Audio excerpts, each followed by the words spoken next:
Most people have the capability and the potential to build serious wealth, but 99% of them never will. They possess the talent and drive required, yet remain trapped by a broken map that sends them sprinting down the wrong path. We are taught an equation almost from birth. Acquiring money equals acquiring happiness. So we buy things like a high-end car.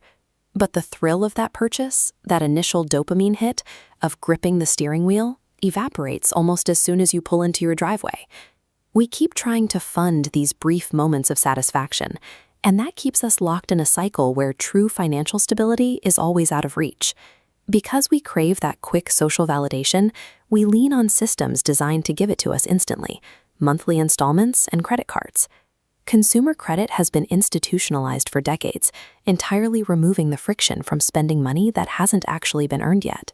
This creates a dangerous mathematical reality. You bring in 10 units of income, but you leverage debt to immediately consume 100 units of lifestyle. We sign up for 7-year car loans for the sole purpose of ensuring our lives look as successful as our neighbors. You see a 10-minute curated window of perfection on a social media feed. What you don't see are the other 23 hours spent swallowing anxiety medication to cope with the mounting bills. Leveraging debt to buy a status symbol is a self-imposed prison sentence. You are trading decades of your future freedom to maintain an illusion today. To escape this, we have to recognize what currency actually is. Money was never designed to buy happiness.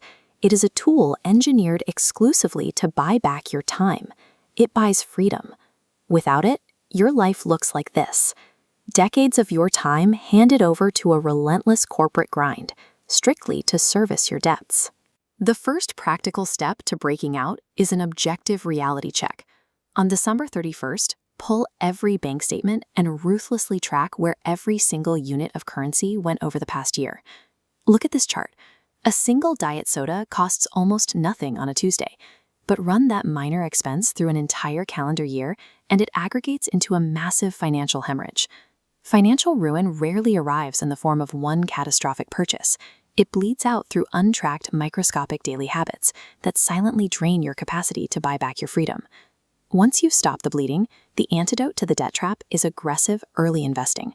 Time is a powerful asset class. A 20-year-old with a tiny income has a distinct mathematical advantage over a 50-year-old with a massive salary, strictly because of the runway they possess.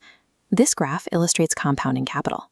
2 becomes 4, 4 becomes 8, and for a very long stretch, the growth line barely creeps above the horizontal axis. But look what happens over time.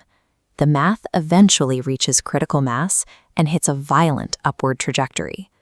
Building true wealth is a slow, methodical equation that spans decades, and you can only let this engine run if you refuse to carry the weight of consumer debt. There is a final psychological trap. Out of a deep fear of scarcity, society tends to treat money like a deity to be worshipped, but the harder you frantically chase after the cash, the more your own desperation pushes it further away. The shift happens when you stop hunting money and start aggressively upgrading your own skills. When you become highly competent and unique in your field, the market is forced to compensate you for that value.